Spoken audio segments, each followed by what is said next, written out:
anuhin is, naglalaban pa ba ni Gary sa mahal niya? Okay. Kay Mia. Ngayong alam na niya, kapatid niya. So, magpaparaya ba siya? Diba? Kasi sa totoo lang, wala naman siyang kasalanan eh. Diba? Malinis yung ano niya eh. Parang siyang constant na biktima. So it's the greatest parang question ng sakripisyo para sa kanya, para sa pamilya, parang gano'n. So yun ang dapat nilang abangan. Kahanga-hanga yung pagmamahal mo kay Mia. Oo, di ba? Parang from beginning to end. Kahit ako parang, boy! Give up na, boy! Isang beses ka na nabagok at. Para sa akin, may cake ka ba? Kumakain ka ba ng cake? Kasi na nga ni Maya. Napunta ka dun sa same situation. Modern day kind of love, di ba? It's, people will say, medyo OA yun, di ba? Parang gano'n. And I'm just doing my job. Pag nakita ko na medyo ridiculous na hindi na talaga makatotohanan, wala nang katotohanan, wala nang pupuntahan, which hindi naman ginagawa ng mga show namin, di ba? Then, titigil ko yung gagawin. Kasi hindi siya, it's not healthy also, di ba? To show people something that hindi natin pwedeng i-apply sa totoong buhay. Echo, going back to you and Paolo, kanina kasi parang kinompare or parang ini-insinuate yung insecurity mo. I know. I'm always tested like that. How comfortable are you in your skin pagdating sa ganun? Yeah. Well, you know what? For me, I'm very... I'm a team player. Pag sinabi ko, I like to challenge myself. And I'm a man. I'll say, look, pag nilagyan ako ng challenge, haharapin ko yung challenge na yun.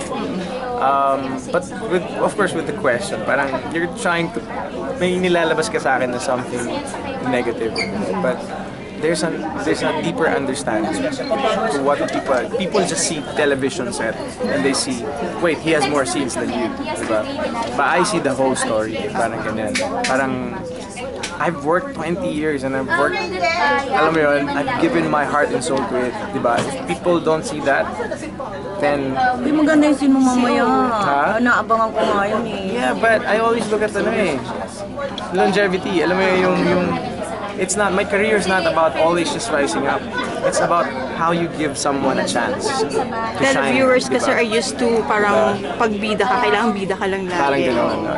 It's a different landscape now, diba? Right now, you don't see just one person being the lead star of ano. But you always see three, diba? You always see two, you always see, but never, hindi mo na makikita ngayon ng one. So it's always about teamwork and how you display it, diba? And I guess, for me, I can see it. He needs, this is his time to shine. I'll give it to him, diba? And hindi ko ipagdadamot sa kanya yun because I'm some insecure actor na. No. So no insecurity? No, I've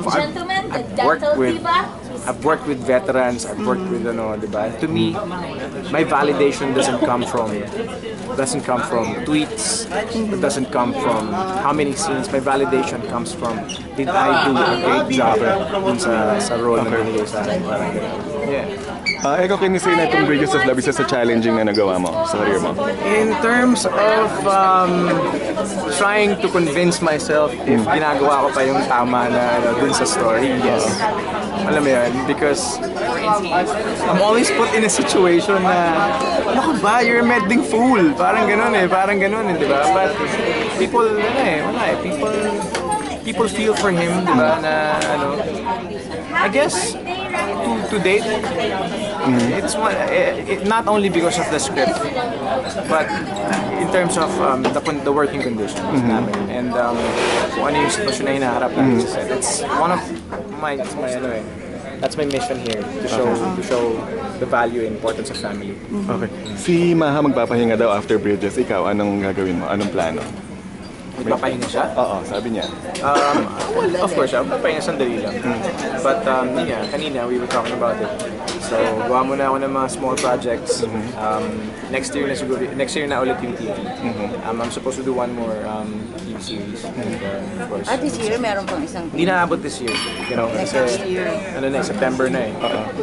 Diba, August, September na. So, next year na yan. Sabi mo kanina gagawa kang baby. Hindi muna, kay Mercy. Hindi. Thank you, thank you. Hindi nga na pag-usapan yung baby ko. Yun ba, makakapag-focus ka ba ngayon matatapos na?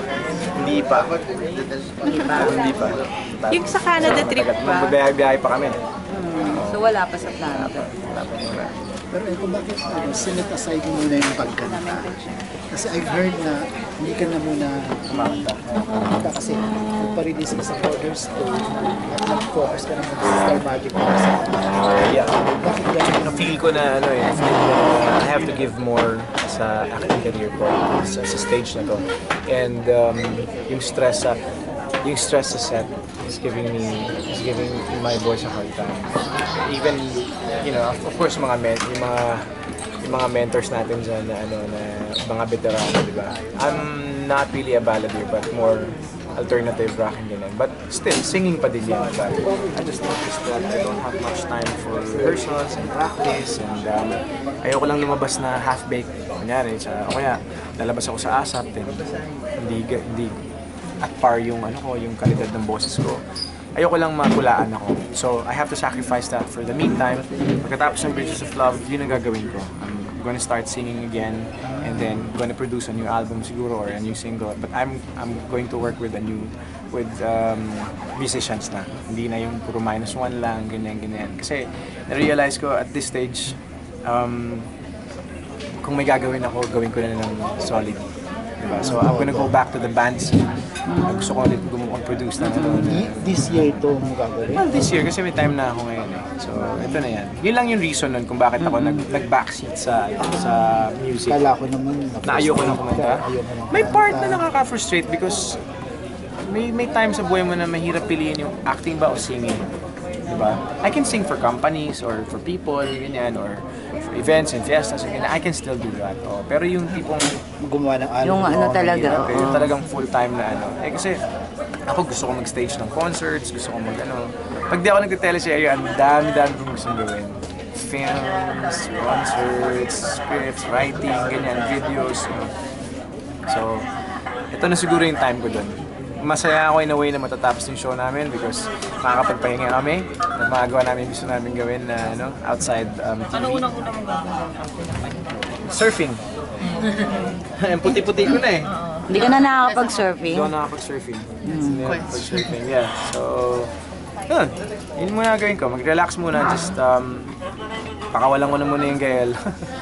And then, refresh. Then, Nasa iyo pa ba yung Gael? 3 weeks pa eh. Siyempre nandun pa yun eh. Diba? Nandun pa yung character eh.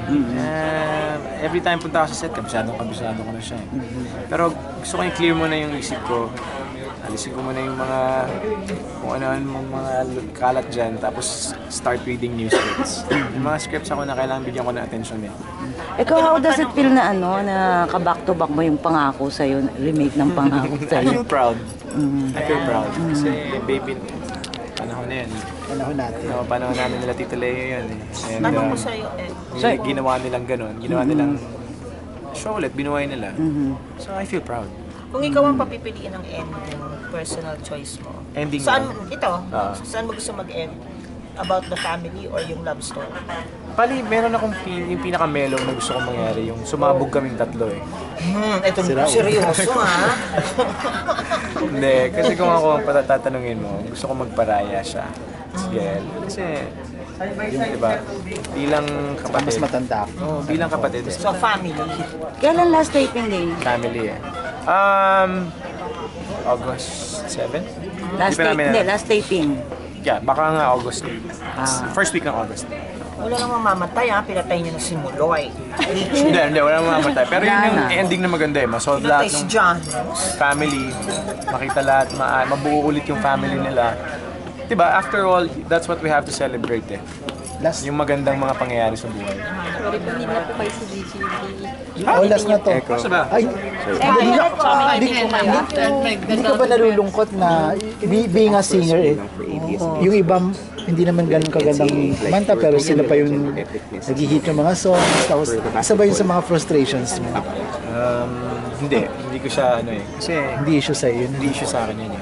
Kaya magandang kumanta ako, kaya wala akong nag-lip issue sync. dyan. Wala akong issue dyan. I mean, support ko yan. Kung gusto nila kumanta Sa ko. tingin mo, Nasa nakikinig yan. may napatunayan ka na. Kasi ano ka rin sa music industry, di ba? Well, ako happy ako na ginamit nila yung kanta ko dito na sa Bridges of Love bilang theme song, di ba? And I wrote that song.